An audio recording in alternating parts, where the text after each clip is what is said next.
They're amazingly majestic, and somehow know that we're no longer friends to them.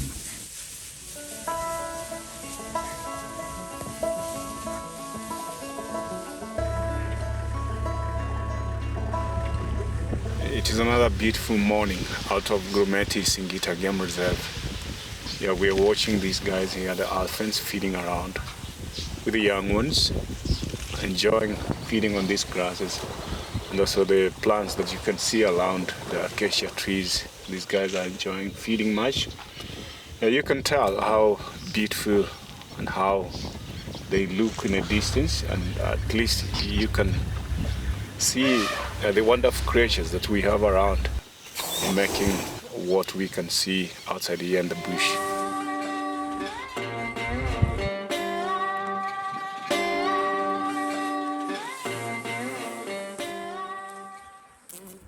The worldwide ban has decreased poaching for elephant tusks and rhino horns during the past few years. But another type of poaching is on the rise: bush meat, killing wild animals for the more pricey meat because of the belief that they have medicinal values. And the victims are usually giraffes and zebras. Now that populations are being threatened. Thanks, over. Yeah, well noted.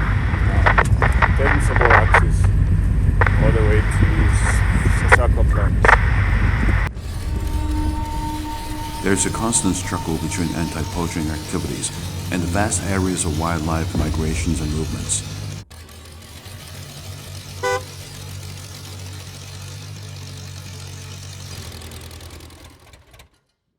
So this is one of the unfortunate giraffe that was trapped. No, Zebra. Most likely zebra will be. Okay, sorry about that. Once it's in this stage, I mean, if it doesn't have the skin on, you can't really tell what it is. Yeah, I'm still trying to learn how to smell carcass.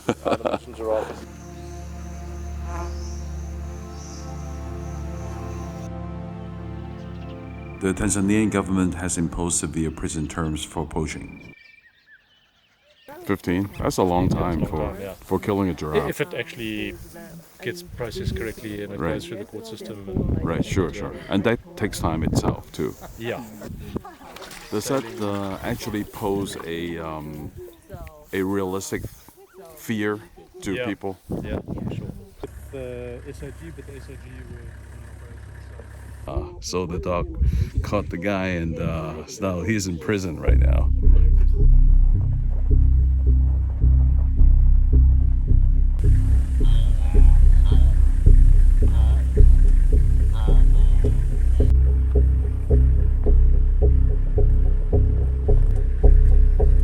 The anti-poaching team continues after dark when the poachers are also active. But they face yet another challenge: the killing of elephants by local tribes for invading their farms and destroying the crops.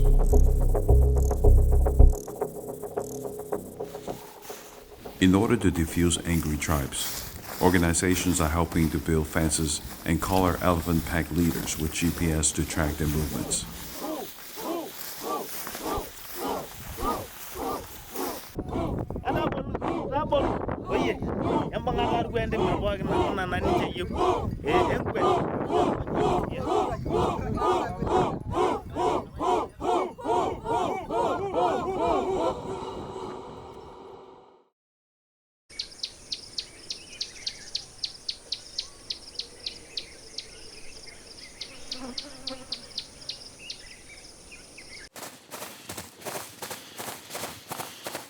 The Maasai people are strong, very, very strong.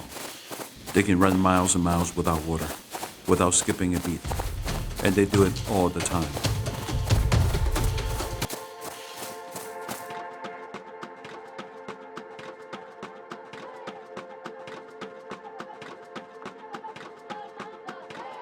In discovering the secrets of being free of modern health problems, we go deep into their lives.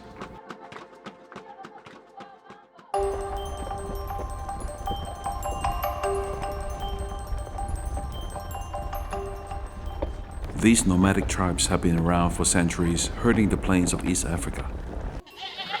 We found out they have a very distinct diet and physical culture.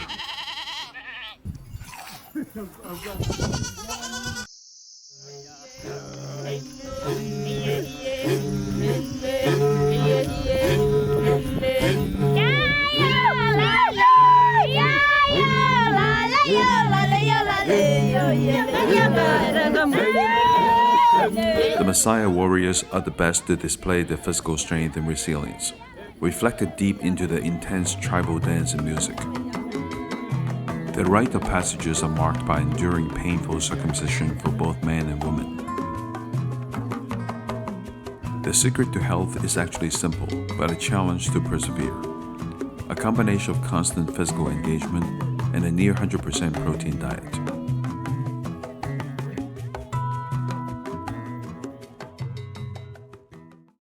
So, what's up? We're gonna follow them to kill a goat, right? Yeah, we're following them behind and then to the place where I hope they'll be slaughtering the goat. And then from there, we'll see all the process that we normally do to prepare that goat before. Is that kind of a major Maasai tradition, right? Yeah, it is a major Maasai tribe tradition. Do they usually slaughter a lamb or goat or any other animals? Normally they tame the animals, they don't go for the wild animals, they do much on what the domesticated animals. And so the main diet is basically very proteinaceous, which includes blood, milk, fat. Fat, yeah. What else? Normally that's what they eat much, and then the meat has to be mixed with some medicinal plants. I see.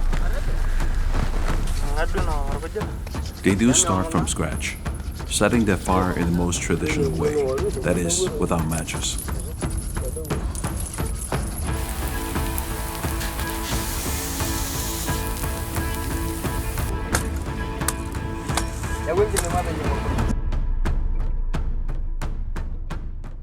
So they're killing the goat right now? Yeah, they're slaughtering the goat now. Right, so I thought they do it by suffocation. No, they don't do suffocation. They at least have a sword or a sharp knife of which they can use to slaughter that goat. And then you can see the other guy with a container, which they will be like collecting blood from the goat. So this is fresh milk. This is fresh. This is the first blood. time I'm drinking this. Fresh blood. So blood. That guy's gonna drink it first. Yeah. And I'm gonna taste a little bit first. Yeah, yes. Small amount. Small amount.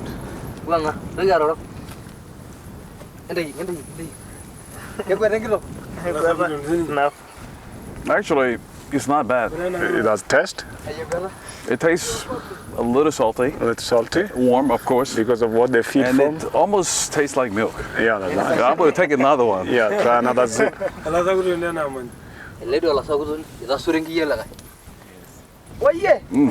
Nice.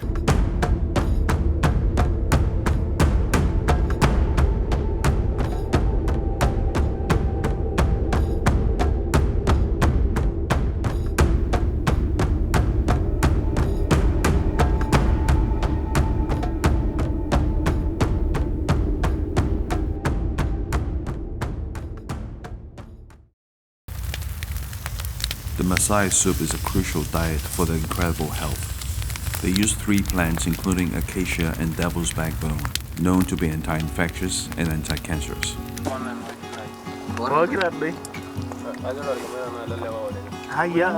So what's the name of the third plant? The third plant that is showing me, I can see it from a distance, is one of the albizia species called albizia amara. And that's the tree that is cutting on the other side. That's the third one that they use in making the soup. What are the health effects of this plant? Normally, as they take the barks from there and they keep them, I hope it helps them much in like neutralizing their body, reducing some excess fat in their body, and then hence keeping them fit. Yeah. So by combining all these 3 plants, you have all these benefits together. Yeah, you get all, by combining them, then you can have them at once you take them. Yeah, and then they will help all the factories.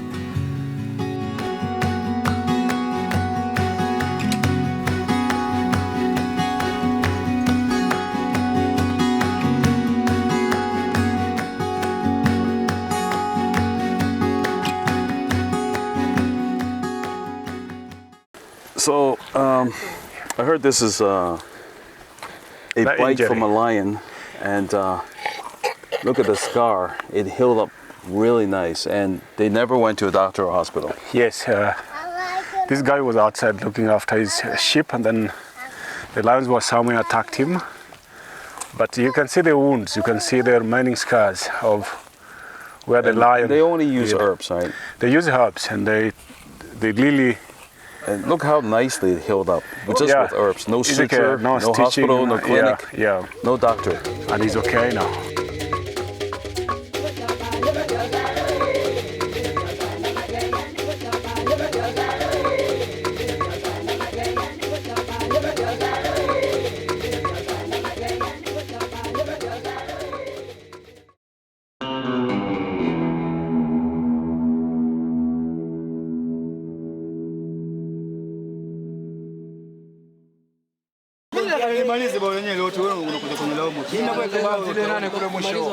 Hata kule utafuta kufungwa bure. Hata kule utafuta kufungwa bure. Hata kule utafuta kufungwa bure. Hata kule utafuta kufungwa bure. Hata kule utafuta kufungwa bure. Dar es Salaam, the largest city in Tanzania, but not the safest. A place you have to go through to go elsewhere. The crave for protein continues with the street grill to mishkaki meats, and the local fish market that, well, does smell very much like a fish market.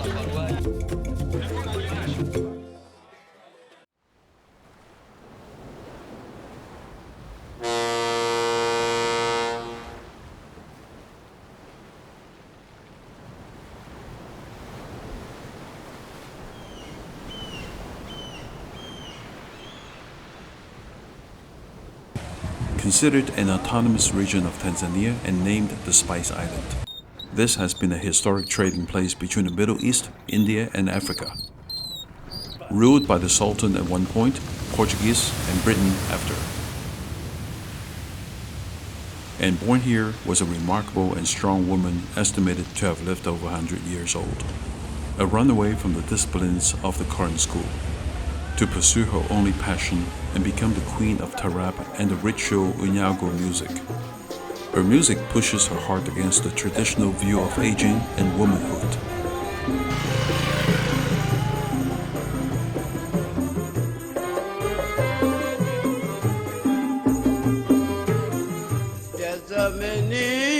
Tazameni alivyofanya kijiti.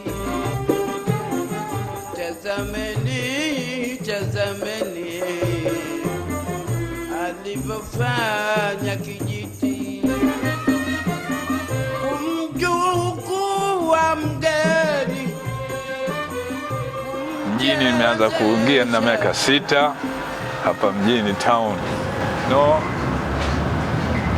Kwa hivyo mimi Bikidude ni shangazi yangu, yani baba yangu na yeye ni ndugu. Ni ndugu katika vizazi vyetu. Sasa na ile radio ikachomezekwa ile ukatiwa no radio ukatiwa waka huo. Jengo la studio na hospitali kajengwa eneo lile mita ile na asmini hizo. Yeye hakusoma Kiswahili lakini alikuwa mzuri sana wa mambo ya kuimba. Alipokuwa yeye alikuwa na mambo ya kuimba. So what did she discover as to the secret to her unbelievable longevity? So we ordered today the cassava fish. And I hope he likes it because this represents pretty typical of Zanzibar food. The cassava is made out of roots. It's like a potato, and they mix it with different meats. But the most perfect combination is grilled fish directly from Zanzibar. And do we use our hands? I gotta make sure my hands are clean. I think I clean my hands already. Yeah.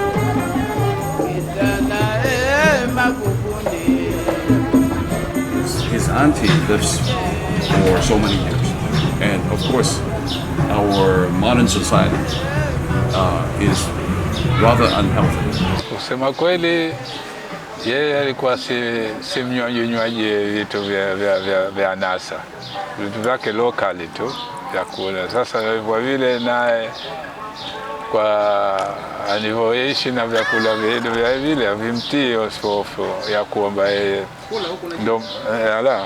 ndio maana ukaona kaishi kwa muda mrefu. Kwanza hana mambo ya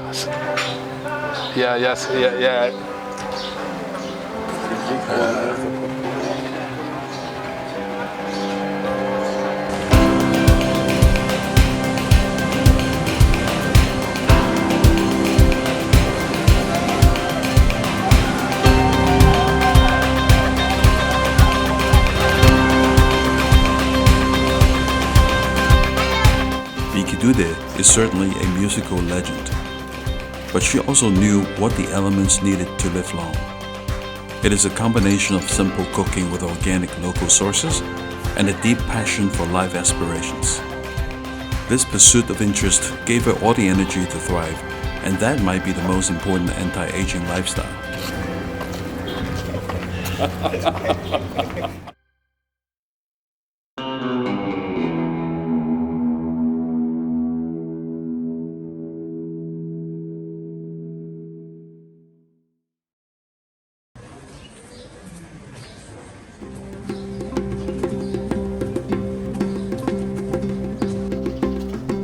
Nothing represents more about the roots of the family than the doors of Zanzibar. The intricate carvings of the wood and metals tell you whether they are Swahili, Indian, or Arabic. Some bear sharp metal spikes used to stop elephants from breaking down the doors. As a major trafficking hub of the slave trade, the looping chains on these doors impress upon this ugly history, with a memory as durable as the strength of the wood itself.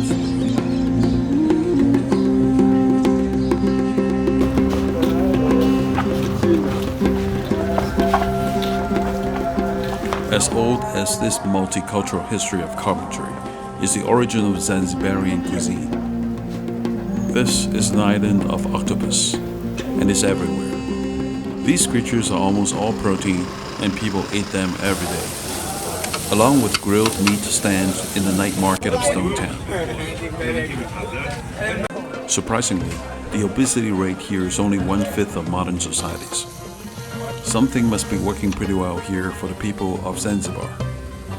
And spices have been traded here for centuries and are essential in their cooking. Cardamom is one of these spices frequently used to cook pilau rice. It is known to be an antioxidant, with science-based benefits to the heart, blood vessels, lungs, and digestive systems.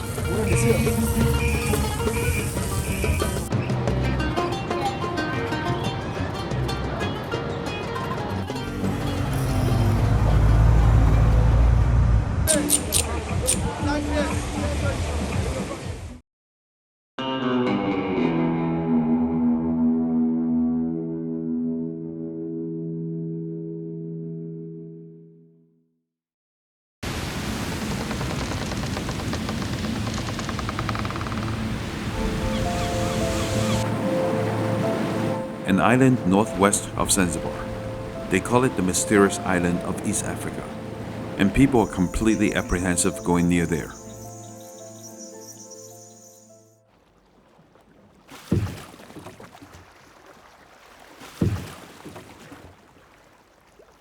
They have always known about the witch doctors. Tumbatu is not easy to get to. You have to get permission from the chief to get in. The earliest settlements were more than 2,000 years from Persia. That has adapted to a unique mix of tribal and Islamic cultures.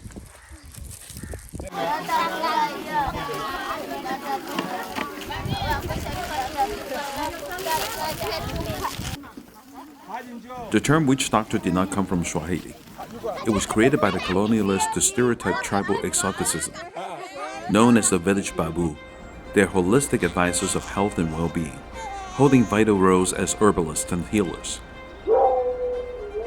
Almost I use plants and a different kind of trees.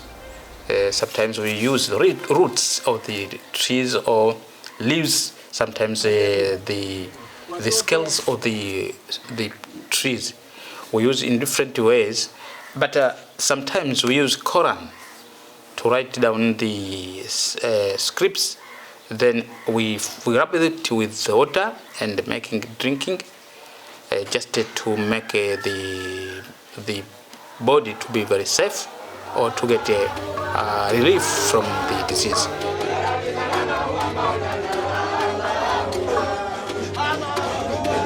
Indeed, the Quran contains thousands of years of wisdom on health and food, on diet and exercises. Many of these teachings have been verified by science. On the island, archaeologists have tried to recover the lost Timbuktu manuscript on herbal and natural medicine. This one we call mtumbika. Mtumbika we use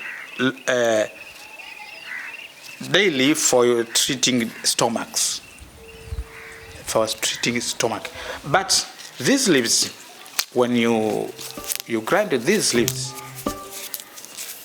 and you squeeze them, you can get the juice which can treat the wounds.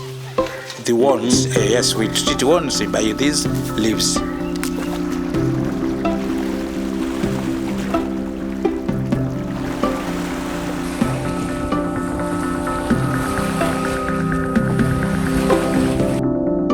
There's no magical pill we're all looking for, nor is there any single formula that cures all. There's always a balance of life elements.